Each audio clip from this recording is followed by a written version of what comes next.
Hello everyone, start करते हैं exercise 6B का क्वेश्चन नंबर 9। क्वेश्चन नंबर 8 तक की वीडियो ऑलरेडी अपलोड हो चुकी है। अगर आपने वो वीडियो नहीं देखी है तो आप उस वीडियो को देख सकते हैं।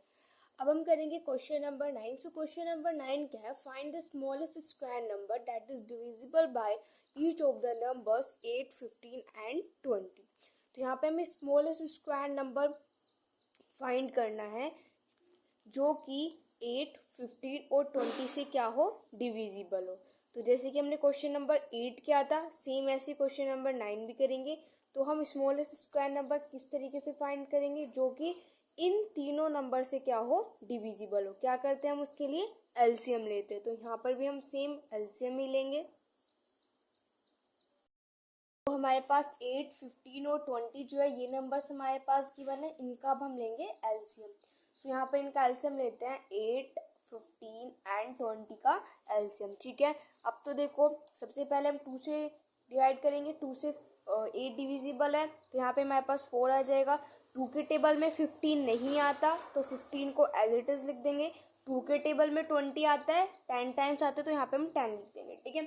फिर अगेन ये 2 से डिविजिबल है, तो 2 2 ज़ा 4। 15 तो नहीं आता, तो 15 को एज इट इज लिख दो। जो आता है उसको डिवाइड कर दो, जो नहीं आता है उसको एज इट इज लिख दो। ठीक है। फिर हो जाएगा 2 5 ज़ा 10। अगेन हम इसको 2 से कर सकते हैं, क्योंकि देखो यहाँ पर 2 है, तो 2 तो अपने टेबल से डिविजिबल ही है, और जो डिविजिबल नहीं है उनको एज इट इज लिख दो। अब 3 से कर दो, क्योंकि 3 के टेबल में क्या आता है? 15 आता है ये, और 5 नहीं आता, तो 5 को एज इट इज लिख दो। अब हम इसको किससे कर सकते हैं? 5 से करते हैं, तो लास्ट में हमारे पास क्या आ गया? 1। हमें ये तब तक करना होता है तब तक हमारे पास लास्ट में 1 1 ना आ जाए। ठीक है। अब देखो यहाँ पे हमारे पास 1 1 आ गया, तो बस अब हम यहाँ तक ही करेंगे। अब तो हम क्या लिख सकते हैं कि अगर हम 8, 15 और 20 के क्या आए हैं हमारे पास फैक्टर्स। तो देखो क्या आए हमारे पास? 2 मल्टीप्लाई बाय, इन सब की मल्टीप्लाई कर देंगे जो भी हमारे पास आए, that is 2 multiply by 2 multiply by 2 multiply by 3 multiply by 5। ये हो जाएगा। इन सब की मल्टीप्लाई करते हैं। 2 2 ज़ा 4, 4 2 ज़ा 8, 8 3 ज़ा 24, और 24 की मल्टीप्लाई करते हैं 5 से। तो देखो हमारे पास क्या आ जाएगा? 24 है, इसकी मल्टीप्लाई करते हैं 5 से। 5 4 ज़ा 20, 5 2 ज़ा 10, 11 12, तो हमारे पास क्या आ जाएगा? 120 आ जाएगा। ठीक है। 120 आ गया हमारे पास। अब यहाँ पर अगर आप इसको ध्यान से देखो तो हमें क्या चाहिए था? एक स्क्वायर नंबर चाहिए। तो यहाँ पे देखो 120 जो हमारे पास आया है, वो यहाँ पे हमारे पास परफेक्ट स्क्वायर नहीं है। ऐसा क्यों? क्योंकि आप देख सकते हो यहाँ पे हमारे पास 2 का पेयर बन रहा है ना। यहाँ से 2 का पेयर बन गया, लेकिन यहाँ पे ना तो इस वाले 2 का पेयर है, ना 3 का पेयर है, ना 5 का पेयर है। तो इसे परफेक्ट स्क्वायर बनाने के लिए हम लोग क्या करते हैं? जिसका पेयर हमें गिवन नहीं होता है उससे हम क्या कर देते हैं? मल्टीप्लाई कर देते हैं। यही करते हैं। अब 2 है, 2 का यहाँ पर पेयर गिवन नहीं है, 3 का पेयर गिवन नहीं है, 5 का पेयर गिवन नहीं है। तो हम क्या करेंगे? जो 120 है उसकी मल्टीप्लाई 2 से करेंगे, 3 से करेंगे एंड 5 से करेंगे। ठीक है। तो देखो क्या आता है हमारे पास? 120, इसकी मल्टीप्लाई करो 2 से, फिर 3 से एंड फिर 5 से। ठीक है। अब इसकी मल्टीप्लाई करते हैं।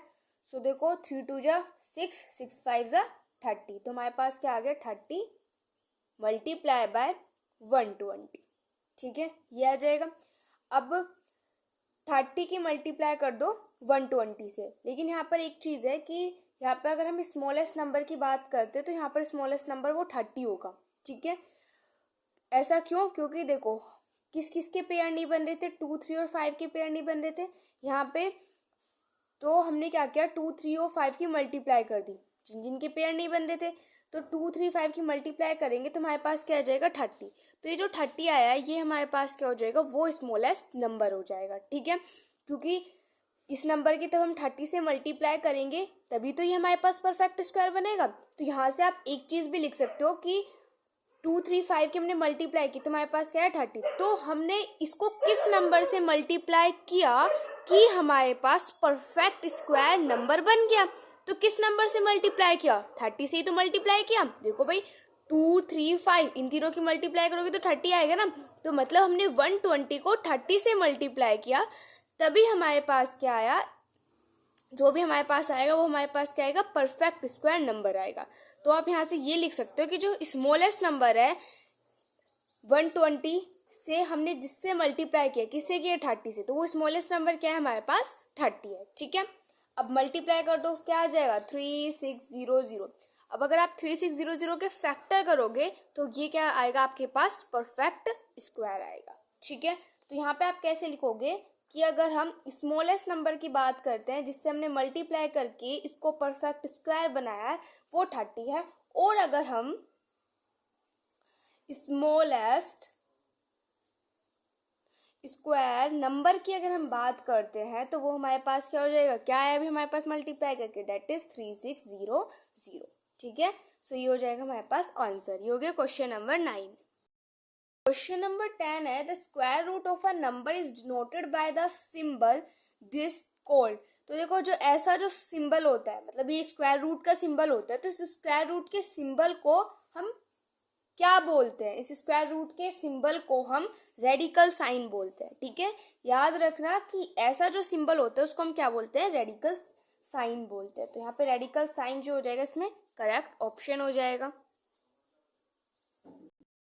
क्वेश्चन नंबर 11 में हमें असर्शन रीजन करना है और क्वेश्चन नंबर 12 में भी हमें असर्शन रीजन गिवन है। ठीक है, तो यहाँ पर देखो हम क्या करेंगे, असर्शन रीड करेंगे, फिर रीजन रीड करेंगे, फिर हम चेक करेंगे और इन ऑप्शंस में करेक्ट करेंगे कि कौन सा ऑप्शन है इसमें। तो फर्स्ट क्या है, the square of the number 10 and 100 will be odd.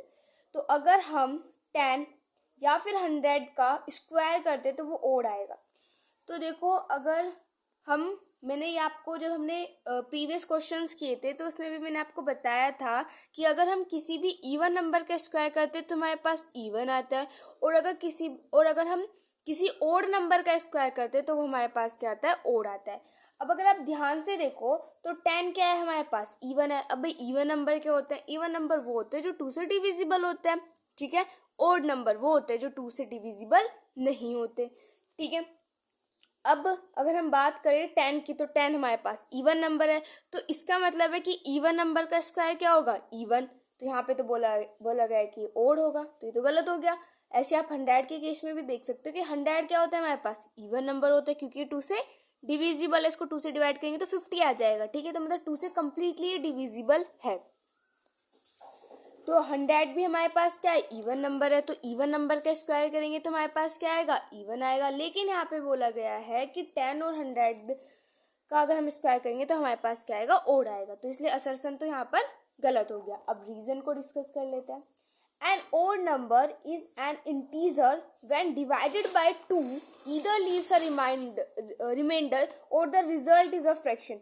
एक odd number वो इंटीजर होता है तब हम जब हम उसको 2 से डिवाइड करते हैं तो या तो उसमें रिमाइंडर बचता है या फिर उसका जो रिजल्ट आता है मतलब वो फ्रैक्शन की फॉर्म में आता है, मतलब कि पॉइंट की फॉर्म में आता है।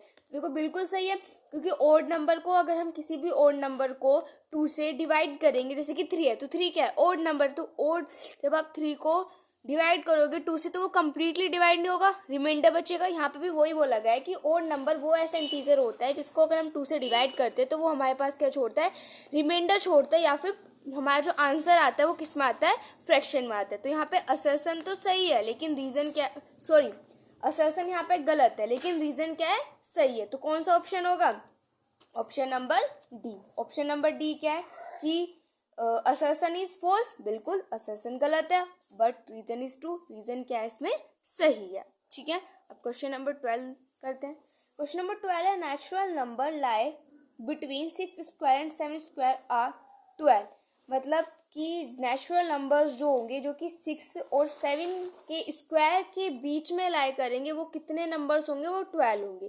तो ये बिल्कुल सही है, आप इसको ऐसा करके भी देख सकते हो कि 6 का स्क्वायर करके 7 का स्क्वायर करके, और उन दोनों के बीच में अगर आप देखोगे तो 12 नंबर्स ही लाई करेंगे। ठीक है, तो ये तो हमारे पास असर्शन तो सही है। अब रीजन देखते हैं।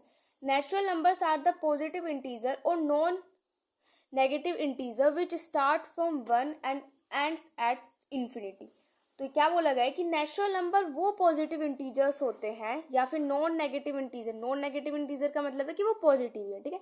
तो पॉजिटिव इंटीजर्स होते हैं जो कि स्टार्ट कहाँ से होते हैं, 1 से स्टार्ट होते हैं और इन्फिनिटी पर जाके खत्म होते हैं, मतलब खत्म नहीं होते।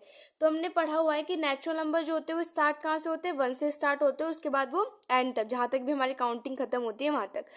और उसके बाद अगर हम होल नंबर्स की बात करते हैं तो होल नंबर्स हमारे 0 से स्टार्ट होते हैं, नेचुरल नंबर हमारे 1 से स्टार्ट होते हैं। तो यहाँ पे ये बोला गया है कि जो नेचुरल नंबर है वो हमारे पॉजिटिव इंटीजर्स होते हैं जो कि 1 से स्टार्ट होते हैं और कहाँ पर एंड होते हैं, इन्फिनिटी पे, मतलब जहाँ पर भी काउंटिंग खत्म होती है, ठीक है।